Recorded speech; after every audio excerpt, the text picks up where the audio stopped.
ಕಾರ್ತಿಕ ಮಾಸದಲ್ಲಿ ನಡೆಯುವ ಲಕ್ಷದೀಪೋತ್ಸವ ಸಂಭ್ರಮ. ಇತಿಹಾಸ ಪ್ರಸಿದ್ಧ ಪುತ್ತೂರು ಶ್ರೀಮಹಾಲಿಂಗೇಶ್ವರ ದೇವಸ್ಥಾನದ ದೇವಳದ ತಂತ್ರಿ ಬ್ರಹ್ಮಶ್ರೀ ಕುಂಟಾರು ರವೀಶ ತಂತ್ರಿಯವರ ನೇತೃತ್ವದಲ್ಲಿ ದೇವಳದ ಪ್ರಧಾನ ಅರ್ಚಕ ವಿಎಸ್ ಭಟ್ ಅವರ ವೈದಿಕತ್ವದಲ್ಲೇ ಶ್ರೀದೇವರ ವಿಶೇಷ ಉತ್ಸವದೊಂದಿಗೆ ಆರಂಭಗೊಂಡಿತ್ತು.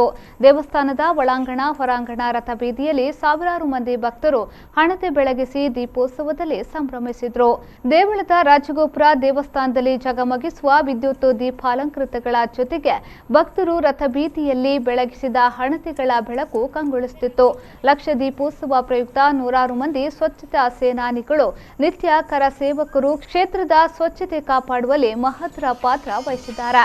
ದೇವಸ್ಥಾನದ ಮುಂಭಾಗ ನಿತ್ಯ ಕರ ಸೇವಕರು ಹಣತೆ ದೀಪಗಳನ್ನು ಜೋಡಿಸುವಲ್ಲಿ ಸಹಕರಿಸಿದ್ದಾರೆ. ದೇವಳದ ಮಾಜಿ ವ್ಯವಸ್ಥಾಪನಾ ಸಮಿತಿಯ ಸದಸ್ಯೆ ರೋಹಿಣಿ ಆಚಾರ್ಯ ಅವರ ನೇತೃತ್ವದಲ್ಲಿ ವೇಣಿ ಆಚಾರ್ಯ, ಶೋಭಾ, ಸುಪ್ರಿಯಾ, ಯಮುನಾ, ಪುಷ್ಪ ಮತ್ತು ಬಳಗದಿಂದ ರಥಬೀದಿಯಲ್ಲಿ ಬಣ್ಣದ ಹುಡಿಯ ರಂಗೋಲಿ ಮತ್ತು ಹೂವಿನ ರಂಗೋಲಿಯನ್ನ ಬಿಡಿಸಲಾಗಿತ್ತು. ಅದರ ಮಧ್ಯೆ ಹಣತೆಯ ಬೆಳಕು ನೋಡುಗರಿಗೆ ಆಕರ್ಷಣೀಯವಾಗಿತ್ತು.